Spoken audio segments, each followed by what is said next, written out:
Balmo, kunnafoni labɛnnen ani kunnafoni fasiri lase sɛbɛn min bɛ yen n'a bɛ fɔ a ma ko l'indépendant. Ale y'a jira k'a fɔ a bɛ ɲini ka sefa wari miliyari 670 olu de n'o bɔra Dakar n'o ye Sénégalikaw ka faaba ye. Kunnafoni fasiri lase sɛbɛn dɔ bɛ yen n'a bɛ fɔ a ma ko Libération du Sénégal. Nin ye sɛbɛn ye ale ye fasiri kɛ nin wari in kunkan ko kan ni a jogo juguyara ko nafolo jogo juguyalen dɔ ko o nana ye wari marabu dɔ n'a bɛ fɔ o ma ko Diamond Bank k'o ye maliden dɔ ta ye. Sɛbɛn in y'a jira k'a fɔ Sénégalikaw olu ka jamana yɛrɛ o fanga bundaso minnu sigilen don jamana tangani na k'olu dɔw ye sɛgɛsɛgɛli kɛ u nana ye k'a fɔ ni nafolo in de folofolola ni siga ye ka taa farafinna yɛrɛ tilebiyanfan cakɛ bundaso dɔ n'a bɛ fɔ o ma ko Société Sud-Africaine. Ninnu de baara caman kɛ Mali kɔnɔ yan ko o nafolo k'u nana ye dɔ ka wari mara yɔrɔ la maliden dɔ don hali n'u m'o o tɔgɔ fɔ pereperelatigɛ la kɛrɛnkɛrɛnniyana min ye an ka jamana den dɔ ka wari mara bon dɔ wari mara yɔrɔ la olu ye a ko de sɛgɛsɛgɛ sa ja nin ye surɔfɛn de furuba nafolo jogo juguyali sira dɔ a ko in bɔn bɛ fɛn min fɛ ni kunnafoni lasesɛbɛn in y'a jira k'a fɔ Mali kɔnɔ yan k'u ye kɛlɛminɛn don Mali ye kɛlɛminɛn minnu san farafinna yɛrɛ tilebiyanfan cakɛ bundaso dɔ n'o ye Afrique du Sud ye Mali ye min kɛlɛminɛn min san u bolo a bɛ taa fo sefa wari miliyari 2 hakɛ la o miliyari 2 in nafolo min ni u ye a nafolo in n'u y'a fɛlɛbɔ ka nafolo in ka ko sɛgɛsɛgɛ taara fo sefa wari miliyɔn 600 ani miliyɔn 70 nin nafolo ni a kɛra i n'a fɔ Mali tun taara kɛlɛminɛn dɔw san o kɛlɛminɛn ninnu sanni na surɔfɛn minnu dira o surɔfɛn ninnu anw ka jamana in kɔnɔ yan tuma dɔ la baara bɛ kɛ cogo min ani baara bɛ kɛ Sénégali cogo min olu tɛ kelen ye wari nɔgɔlen kɔni nin kunnafoni in dɔnna waati min Sénégalikaw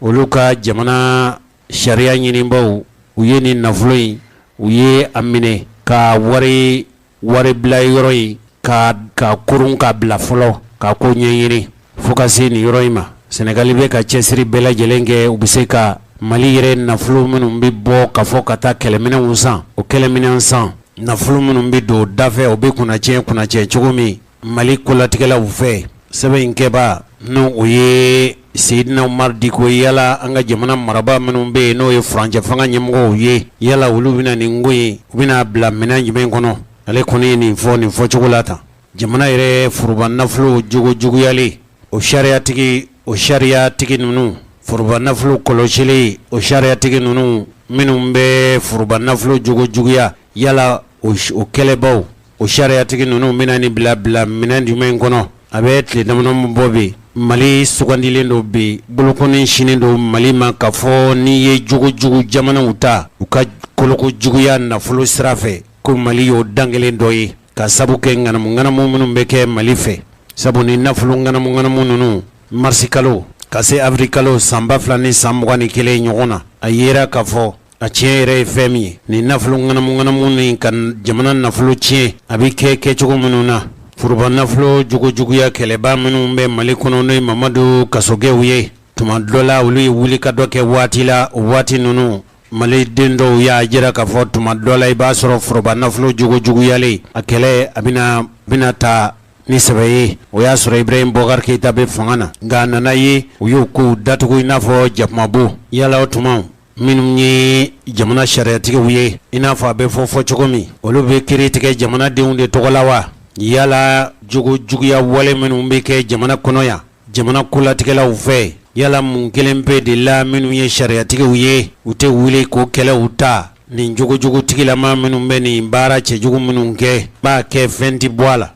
wala ka lagosi jamana kɔnɔ an bɛ don min i n'a fɔ ko bɛ n'i y'o kɛ tuma dɔ la e mana i da don kuma na ka ɲɛfɔli kɛ e n'a minɛ i n'a fɔ mankutu tiɲɛbaga e n'a minɛ i n'a fɔ lagosilikɛla ka ɲɛsin kiiritigɛbaw ma nin kuma in kɔni tuma dɔ la ni yɛrɛ ɲɛfɔra Imam Jara fɛ an bɛ don min i n'a fɔ ko bi yala Mali sariyatigiw ɲumanw b'a la dɛ muna Mali shariyatigiw hakilina minnu bɛ jamanadenw la ka ɲɛsin sariya ma muna Mali shariyatigiw tɛ bolo sira fɛ dɛ o de la sɛbɛn in ale y'a jira k'a fɔ an sigiɲɔgɔn jamana minnu i n'a fɔ Senegal bɛ anw ni tilebi cɛ olu yɛrɛw kɔni olu n'olu y'a kiiritigɛ kow daminɛ u ka kiiritigɛlaw n'u ye min daminɛ u b'o san ka taa ye fo dan na nka anw ka jamana kɔnɔ yan ni kiiritigɛla min ko k'a bɛ kiiritigɛ ni tiɲɛ ye a bɛ kɛ i n'a fɔ wusun kalama wala ku kalama wala tuguni fɛn fila don n'i ko k'i b'a kunu o tuguni n'i y'a bila i kan na k'a fɔ i bɛ a kunu ka taa a bɛ ja i nagalo la a bɛ kɛ a b'i kan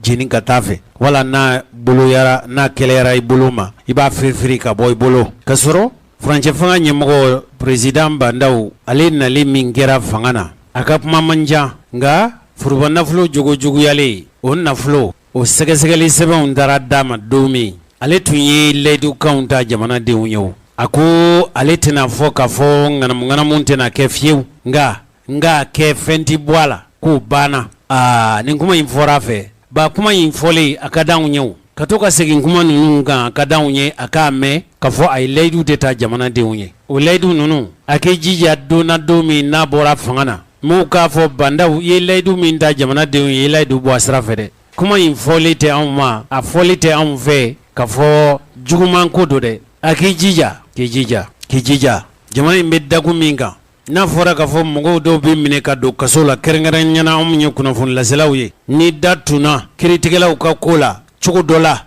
hali ni tuma dɔ la kɛ a ye se ka kɛ an bɛ baara kɛ ni fili ye a ye se ka kɛ an bɛ baara kɛ ka sɔrɔ an ka kan ka hakɛ minnu matarafa an ka kunnafoni laseli la an t'o matarafa tuma dɔ la o n'a ta bɛɛ bere minnu dalen don kunnafoni laselaw nɔfɛ ka sɔrɔ minnu ye tiɲɛnikɛlaw ye maa joli bɛ yen n'o bɛ minɛ ka don kaso la k'a ye ŋanamu kɛ n'o bɛ tila u bɛ folofolo ka bɔ ten nka Bandaw ye kuma min fɔ Jose Traoré basila an tɛ an ka bɔrɔ yuguyugu tuguni jamanadenw ka bɔ Bandaw ka kuma kalama a yɛrɛ k'i hakili to a ka kuma in na dɛ don dɔ bɛ na dɛ bisimila ba. Je ne peux pas promettre. Ne bɛna layidu ta aw ye. Zéro corruption. K'a fɔ ko surɔfɛ furuba nafolo juguyalen ko kelen tɛna kɛ wa m'o fɔ dɛ. Mais je ferai tout pour que l'impunité est zéro. Nka ni maa o maa bɛ yen k'e y'a kɛ ka furuba nafolo juguya n b'a kɛ fɛn ti bɔ a la o kɔni o kelen o tɛna kɛ tuguni. Sala non. Ayi o kɔni o tɛna kɛ fiyewu. L'argent public est sacré. Furuba nafolo halala bolo haramu don a tɛ se ka don fiyewu. Et je ferai en sorte qu'il soit dépensé de manière traçable. N'i y'a dun fo k'i sa wa a nafolo furuba nafolo a kan ka don donda min fɛ hakikayara a bɛ don da de fɛ siga t'a la fiyewu. Et raisonnable. Wa a kan ka kɛ kɛcogo ɲuman ni tilennenya ni laadiriya min a bɛ tɛmɛ o sira de fɛ. Avec tous les sacrifices que cela comporte. Ni fɛn o fɛn bɛ yen n'o o ye hali ne yɛrɛ ni sarakali o da fɛ fɛn o fɛn ye saraka ye n'o kan ka kɛ o sira fɛ min b'a to bɛ waleya o bɛna waleya. En termes de mesures systémiques. Dabali ni fɛɛrɛ minnu bɛ tigɛ tiɲɛnikɛlaw kama. Et de répression des crimes et délits économiques. Maa o maa bɛ yen k'i ye jugujugu ye k'i ye tiɲɛnikɛla ye n'i ye jamana nafolo janfa i kan ka nɔ minɛ k'i sɛgɛsɛgɛ k'i n'o bɔ k'a jagoya minɛ a bɛ kɛ cogo min o bɛ kɛ inshallah.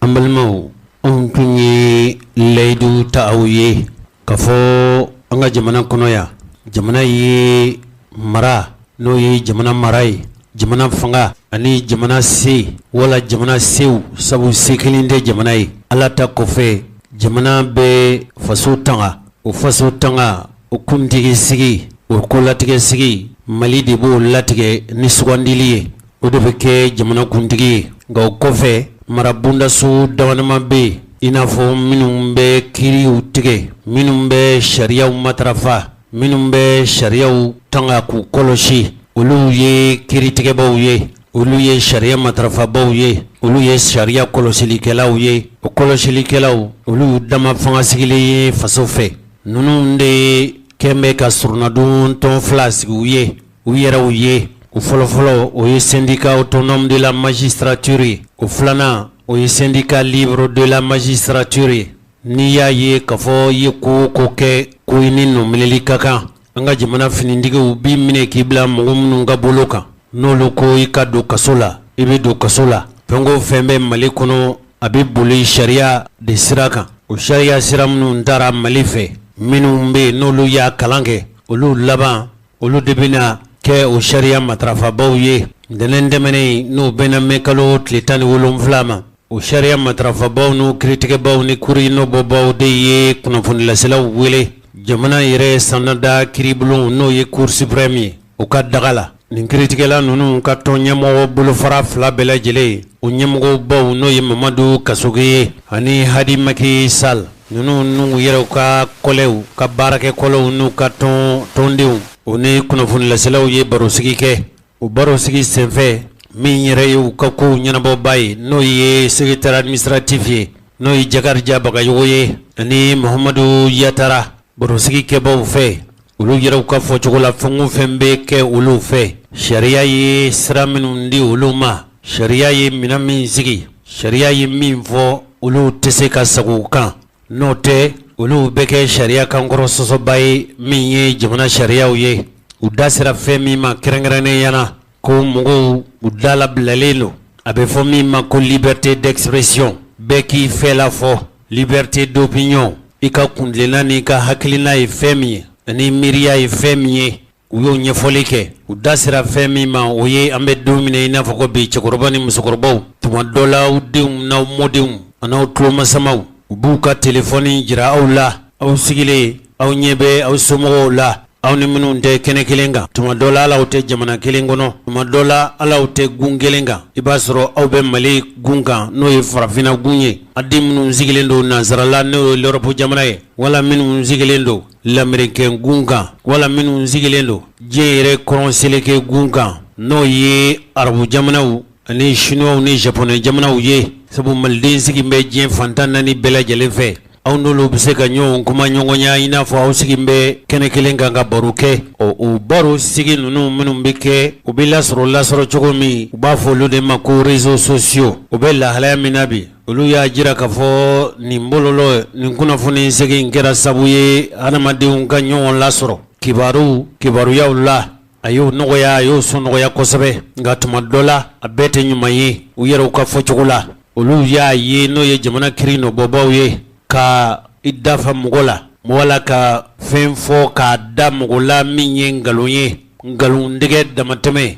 Olu yɛrɛw kɔni fɛ diɲɛ ko o ko faso n'i y'a mɛn ko faso hakɛw de don, sariyaw de don, kitiw de don. Olu minnu y'u tigɛbaw ye, olu minnu y'u latigɛbaw ye, jamana kɛnbɛ ka birifini da olu kan k'u tanga k'u kɔlɔsi sariya bolo ma. Olu yɛrɛ kɔni fɛ a da sera ni o kiiritigɛlaw b'u ka baara la k'u mankutu tiɲɛ k'u lagosi, wala ka damatɛmɛ ni dansago kuma bɔlɛnw mankutu tiɲɛw ni lagosiliw ta k'olu sɛgɛrɛ a y'i bamaw de kan. N'a ma ɲɛ k'a fɔ i bɛ mɔgɔ jalaki, wala mɔgɔw ka baara kɛlen e fɛ fiɲɛ b'a la i b'o fiɲɛw fɔ ko o kan ka kɛ ni dalu de ye. Nka n'a kɛra ni nkalon ni mankutu tiɲɛ ani lanɔgɔyali la ko sariya b'o kɔn wa i b'i ɲangi. A yɛrɛ ka fɔ cogo la ko n'i y'a ye olu bɛ kiiri tigɛ k'u bɛ kiiri tigɛ jamanadenw de tɔgɔ la u ka kumasigi ninnu na k'a fɔ ko hali o baara la k'olu ni kunnafonilaselaw k'olu bɛ ɲɛkunna ka kɛ k'olu bɛ se ka ɲɛkunna o baara la cogo di ka se kunnafonilaselaw ma,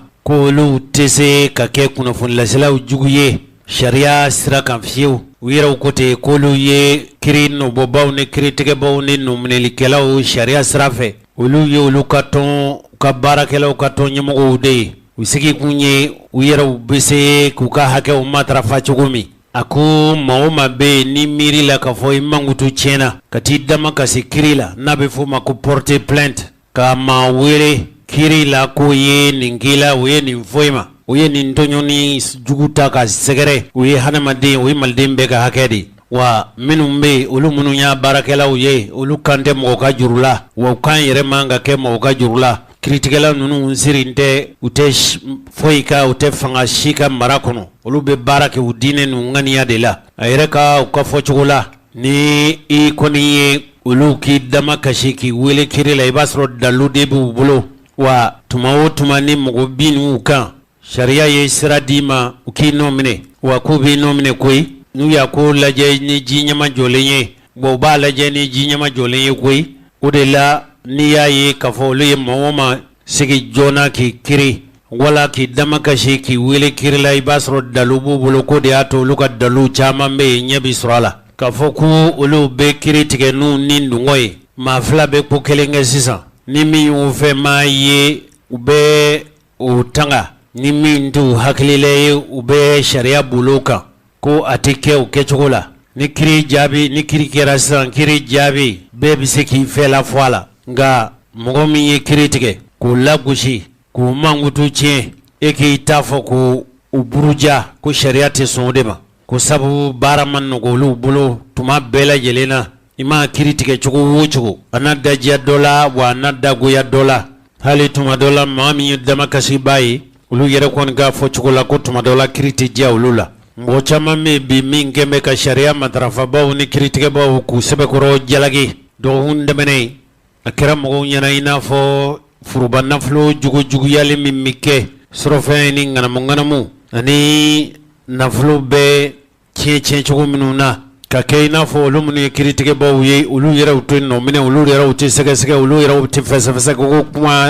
ko kuma ninnu kɔni dalu tɛ o la ko sabu dɔgɔkun tɛmɛnen ko olu minnu bɛ yen n'olu ye sariya matarafaba ye k'olu tor'u ka sariya u tor'u ka nafolo sɔrɔbaw olu minnu n'olu ye majisiraw ye k'u welela k'u ka ɲininka u ka nafolo n'u ka sɔrɔ la jamana yɛrɛ bolofara bondaso min sigilen don yuruguyurugu ni nafolo k'i yɛrɛ banaya nafolo la siraw fɛ sira minnu tɛ sira yamaruyalen ye n'a bɛ f'o ma ko office central de lutte contre l'enrichissement illicite k'o bɛ ka sɛgɛsɛgɛli kɛ hali olu yɛrɛw kan k'a fɔ mɔgɔw bɛ yen mɔgɔ minnu b'a fɔ k'a fɔ olu minnu ye sariya tigɛbaw ye olu tɛ nɔ minɛ olu tɛ sɛgɛsɛgɛ k'o kuma ye nkalon de ye ko mɔgɔ minnu b'a fɔ k'a fɔ olu ka sara wari kɔfɛ min bɛ labila olu ye nafoloko la ko a dɔw bɛ taa fɔ sɛbɛn miliyɔn 2 k'o ye nkalon ye k'a fɔ ko sariya matarafaba minnu ni kiritigɛbaw ye olu ye k'olu ni jamana furancɛ fanga ɲɛmɔgɔw bɛ janfa la k'o fana ye nkalon ye k'a fɔ k'olu ye mɔgɔ senna samara ye wa k'olu bɛ maa kelen ye wa fo ka se nin yɔrɔ in ma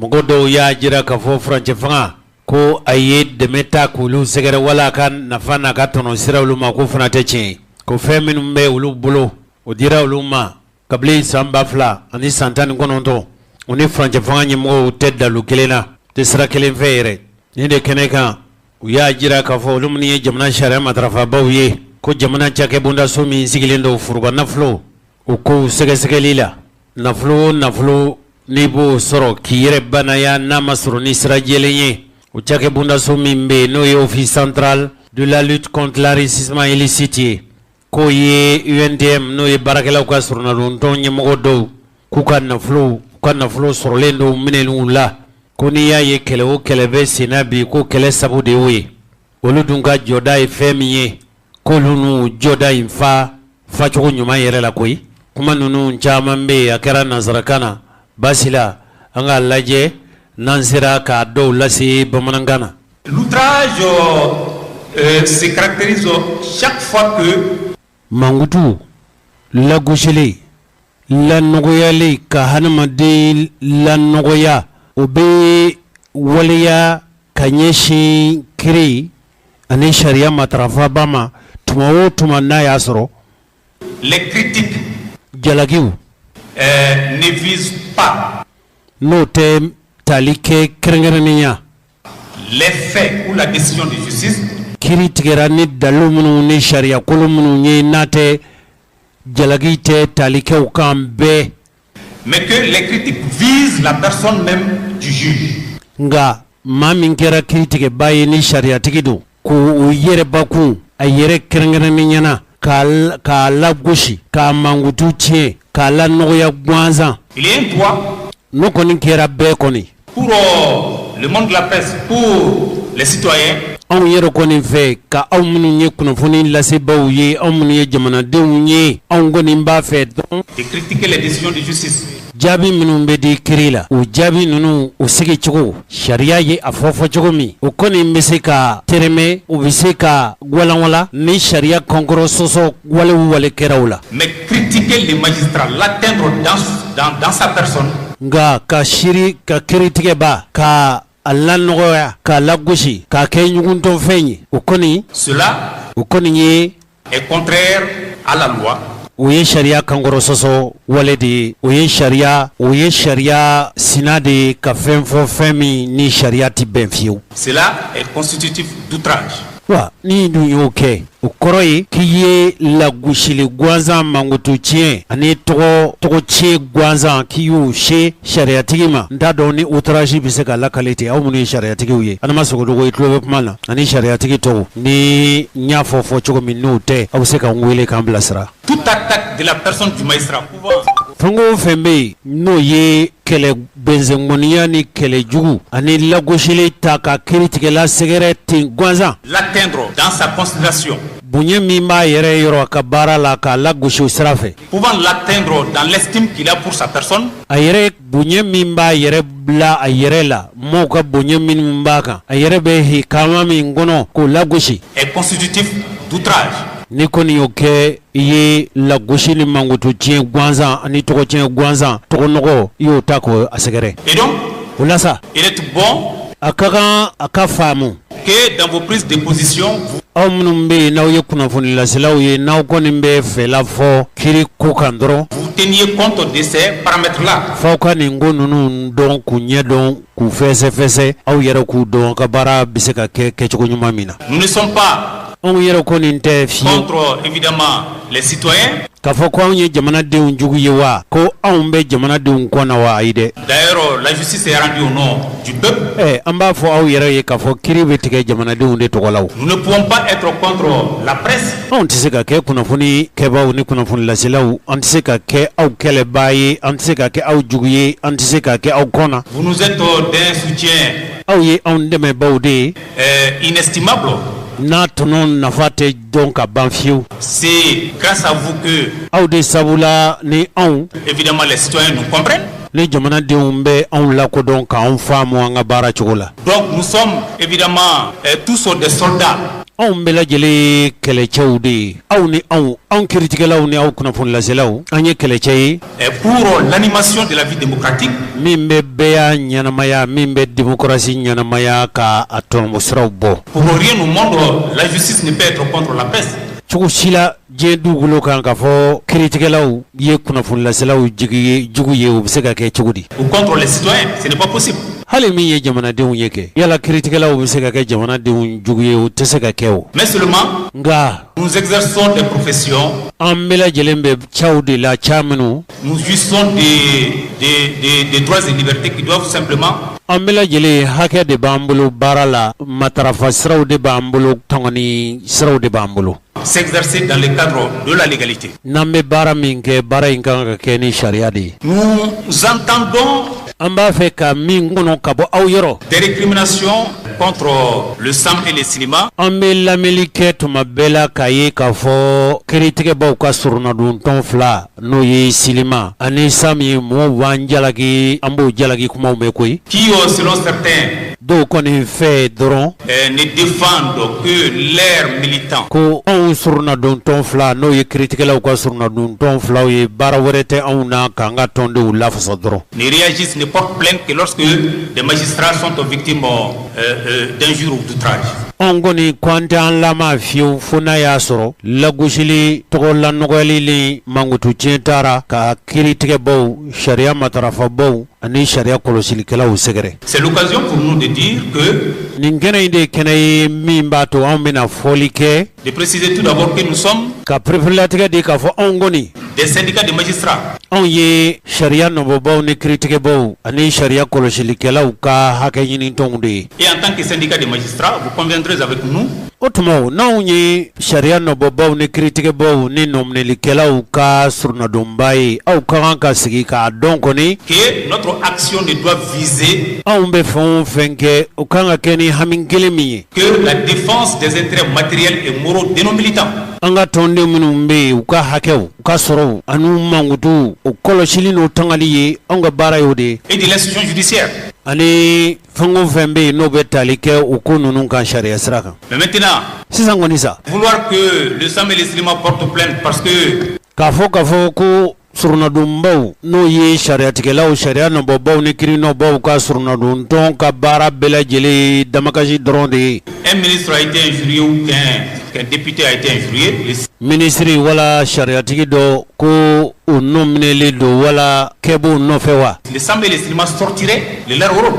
no nomleli ni gele soro lola ka fo kwambe kuma la kuni angu kambanda dula ambe anda dokola minde angachi Dans la société, jamana ingono anga sigila hadamadiyana chacun a un rôle à jouer beka joda be jini yoro fin yoro be et il est bon que chacun joue sa partition. fo beki jini yoro de fin fo beki ka keta ni ka fota de fo Et on nous fait les reproches on me jalagi min dambe on kambi également. no fana ye Il est constaté que nos procédures n'échouent jamais. kafoko no ngoni ye mawoma no mine anga hake no fe ko ambe wasa sora jelena ante fo anga la nyini ngo ashilawa Et chaque fois que nous portons plainte, no ngoni ye andama kashi amnu ye surna dumba u kritike baw ni no mine kela u ka surna dum tonye ko na ngoni mogo no mine ka andama kashi que les personnes visées se retrouvent en prison et sont condamnées.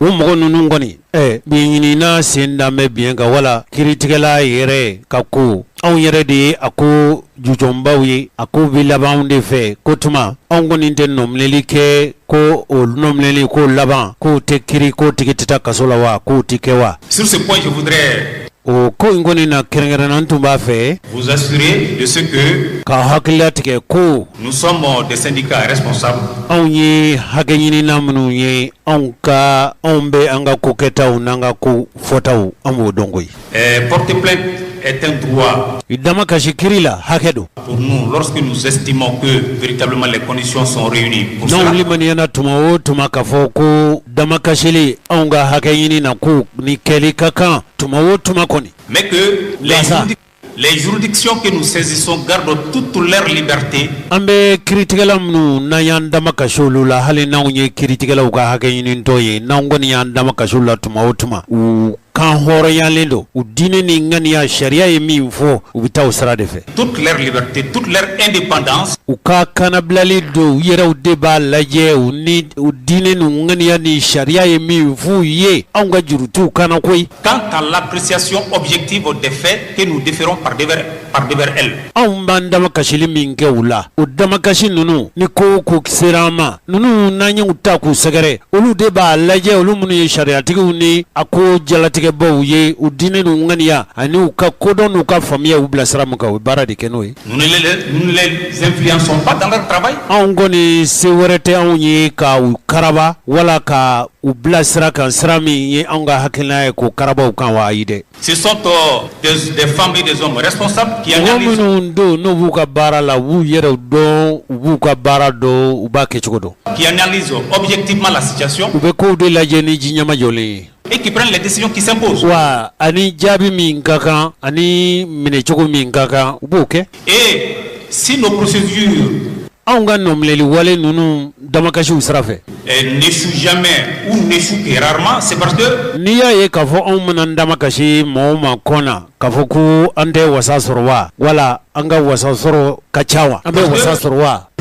kusabu ambe wasasoro anga lanyinu mbela jelena parce que ode sabu ye femi yedron sans fausse modestie, nous sommes aussi des professionnels du droit. Au kanga mendo ngong ye sharia dono de on de sharia dibawe on ga bara de sharia ko ya mbanyedo Avant d'agir, yananga ku ke nous analysons le pour et le contre. aba laje jinyama jolina ke kunyu minumbala ke kumbalia minumbala men bela jelende laje ni jinyama jole Le bureau examine les faits. on yera be sharia la ambe ku de laje on ta kuma fote ante ku fote ami ku ta ka laje ni dalu ani sharia di Pour évidemment voir aussi les différences k'a lajɛ n'an ka damakasi ninnu ni a y'a sɔrɔ ani sariya bɛ bɛn peuvent être constitutifs d'outrage ou pas. n'a a bɛ anw y'an damakasi minnu kɛ mankutu ni lagosili la ni tiɲɛ don wala tiɲɛ tɛ yala an bɛ ka min laɲini yala sariya ye mun fɔ sariya don wa sariya tɛ wa. Nous avons entendu.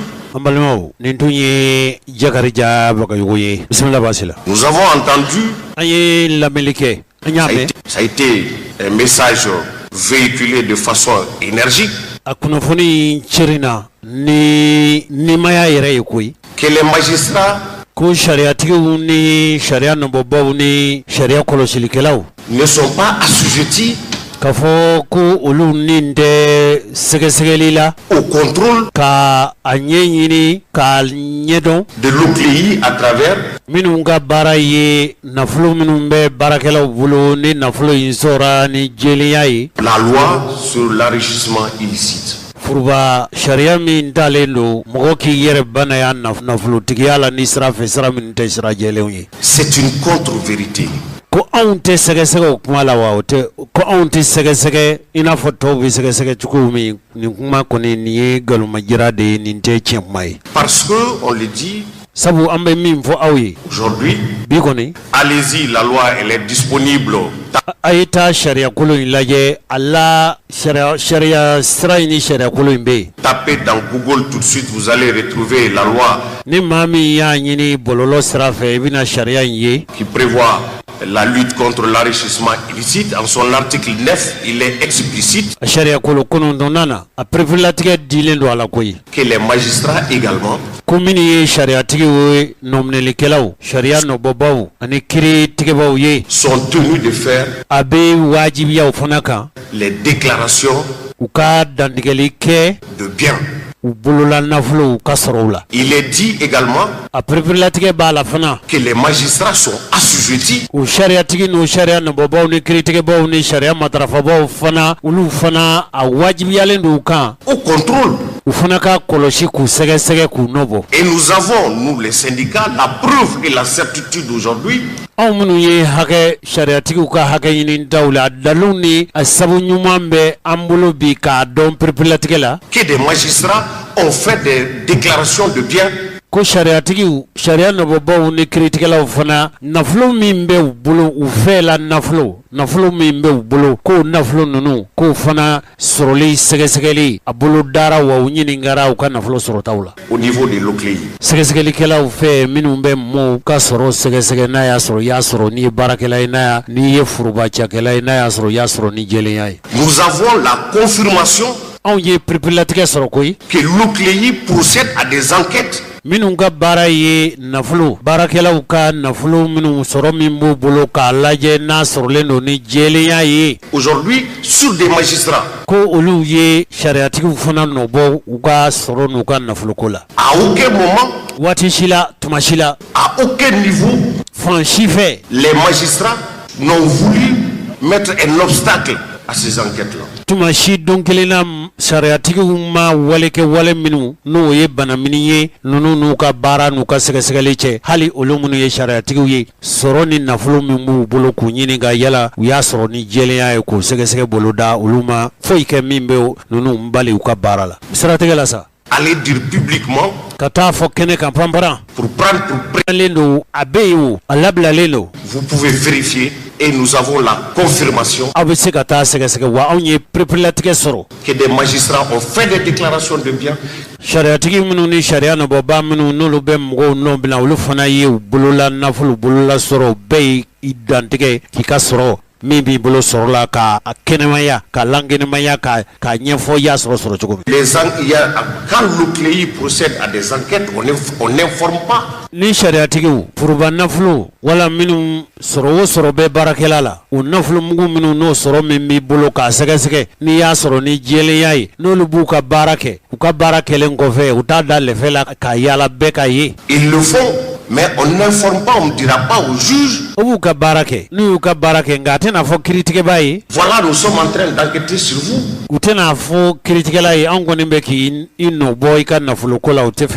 C'est leur mission. Les rapports sont ensuite déposés.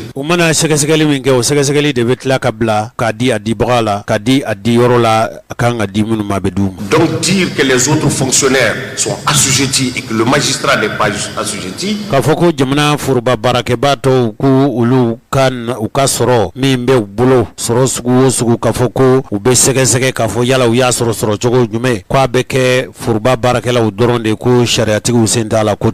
c'est une contre-vérité. Et nous tenons à le dire. Nous avons également entendu dans le même discours, dans le même ordre d'idée, que les magistrats bénéficient aujourd'hui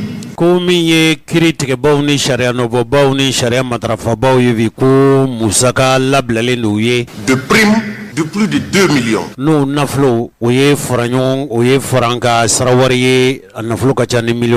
Il y a certes des primes. Mais nous mettons au défi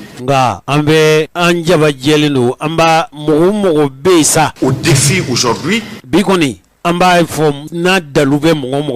Et c'est encore une raison pour apporter la preuve que pour aller en grève, c'est parce que les magistrats ont plus de 2 millions de primes.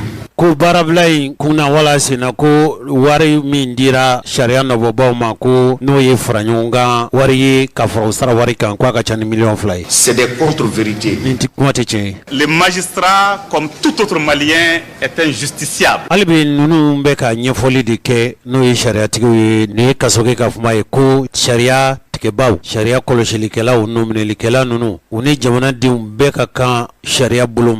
Il est justiciable et il n'est pas au-dessus de la loi. Lorsque un magistrat commet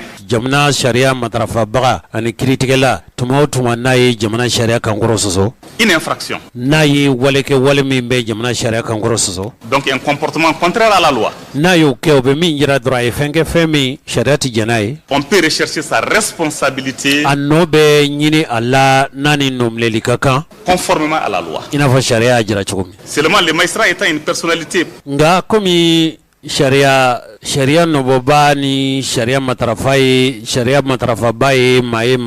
particulière, spécifique et protégée, il faut respecter les procédures.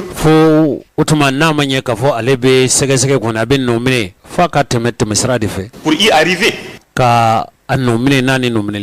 voici ce qu'il faut faire. Vous pouvez dénoncer ces faits à l'inspection des services judiciaires.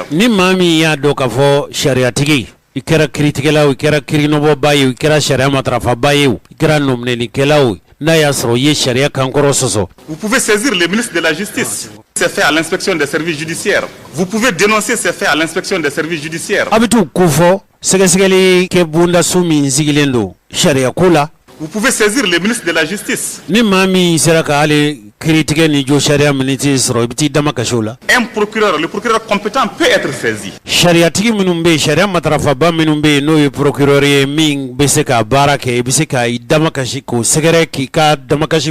Il n'est pas au-dessus de la justice et de la loi. Il est arrivé ici, dans ces pays-là, que des procédures soient exercées contre les magistrats. Ils ont été poursuivis. Ils ont été placés sous mandat de dépôt. Ils ont été jugés. C'est arrivé et c'est récent. Il y en a aussi qui ont été acquittés parce que les infractions n'étaient pas établies. Donc c'est pour dire k'a fɔ aw ye dɔrɔn que le magistrat n'est pas au-dessus des lois. Sariyatigiw ni sariya nɔbɔbaw ni nɔmilelikɛlaw tɛ sariya ni san cɛ. Quand on a des éléments, on peut ni dalu jɔnjɔn bɛ mɔgɔ o mɔgɔ bolo k'a fɔ sariyatigi ye sariya kankɔrɔ sɔsɔ. Qui de droit I ka kan ka wuli ka sɛgɛrɛli kɛ min ka kan ka sɛgɛrɛ. pour exercer notre droit de dénonciation. K'i ka hakɛ min ye ka taa ɲɛfɔli kɛ ka kɔrɔfɔli kɛ baaraw la baara minnu kɛra sariyatigiw fɛ n'o ye sariya kankɔrɔ sɔsɔ wale ye. Afin que ces comportements-là cessent. Ni o wale cɛjugu ninnu bɛ se ka dabila cogo min ka bɔ sariya jugutigɛbaw yɔrɔ. Ça c'est très important. O nafa ka bon kosɛbɛ. Maintenant, sisan sa quand ces choses seront établies de façon judiciaire, ni a yena ye sariya sira fɛ sariya kɔnɔ k'a ye k'a fɔ sariya bolo ma k'a fɔ nin kɔni siga t'a la tiɲɛ don. c'est la vérité. Tiɲɛ de bɛ bange sa. Et cette vérité, elle peut être commentée, elle peut être alléguée. O kiiri ma tigɛ ka ban ni maa min y'a ye k'a fɔ kiiri tigɛra o kiiri tigɛ o tiɲɛ ninnu kɔni bɛ se ka tɛrɛmɛ o bɛ se ka walanwalan. Mais maintenant lorsque nka sa la vérité judiciaire n'est pas établie, ni a sariya sira fɛ sariya boli sira fɛ sariya yɛrɛ waleya sira fɛ n'o ma waleya ka ban. et que vous allez sur la base d'informations, e dun taara ka t'i fɛla fɔ ni kibaruyaw ye. des soupçons que vous avez, siga ni bisigi minnu n'o bɛ e bolo. vous vous en prenez à quelqu'un. I bi e nana mɔgɔ i ɲɛsin maa ma k'o lagosi. Je crois que vous êtes allé un peu trop loin. ne hakilila k'a fɔ i ye dansago kɛ i ka ɲɛfɔli la. Parce que sabu il n'est pas établi a ma tiɲɛtigiya a ma lawaleya de façon irréfutable que c'est k'a le fɔ cas. siga t'a la fiyewu. De façon irréfutable que c'est le cas. k'a fɔ siga t'a la fiyewu e da bɛ kuma min na o de don cɔcɔ jɔnjɔn na. Et si cela n'est pas le cas, la personne peut vous attaquer n'o pour kɔni tɛ bɛɛ i ye maa min mangu i ye maa min lagosi i ye maa min i y'a fɔ maa min ma o fana sira b'a bolo. diffamation. k'a fɔ k'i y'a mankutu tiɲɛ i y'a lagosi i y'a tɔgɔ tiɲɛ. Parce que vous avez allégué des faits qui ne sont pas vrais, sabu i ye fɛn fɔ karisa ma min n'o tɛ tiɲɛ. qui ne sont pas vérifiables. n'a tɛ sɛgɛsɛgɛ ka ɲɛdɔn. Vous le faites par les supports i y'a kɛ kɛcogo la i y'a kɛ tɛmɛ i y'a fɔ tɛmɛsiraw fɛ. des médias.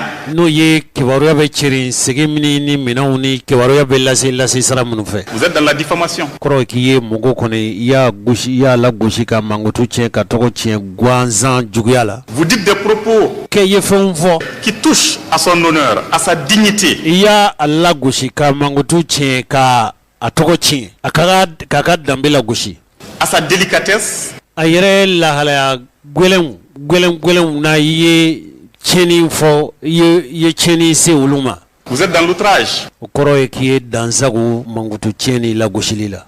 Or, la loi a prévu des voies par lesquelles il faut passer. k'a sɔrɔ sariya ye sira d'i ma sira minnu i tun bɛ se ka tɛmɛ o fɛ. Et ce qu'on a constaté d'une façon globale, fɛn min faamuyara nin ko ninnu senfɛ n'i ye nin ko in lajɛ ni ji ɲɛma jɔlen ye. ces derniers temps, waati laban ninnu na. c'est que les gens ont comme l'impression que a bɛ mɔgɔw de ɲɛna k'a fɔ dɔrɔn. quand ils ne s'expriment pas ni i ma i fɛla fɔ. dans un langage cru, piyan fɔcogo gwɛlɛnw na k'i ni ja gɛlɛya kumaw ye. dans un langage vulgaire, ma lagosi ni mankutu tiɲɛ cogo kumaw ye. dans un langage accrocheur, les gens ne les entendent pas. ne kɔni ma kɛ kuma minnu n'u bɛ mun ni minɛ n'u b'u hakili gosi dɔrɔn. Or, ce n'est pas ça les valeurs de notre société. o dun t'an ka jamana danbe ye o t'an ka hadamadenya tɛmɛsira ye.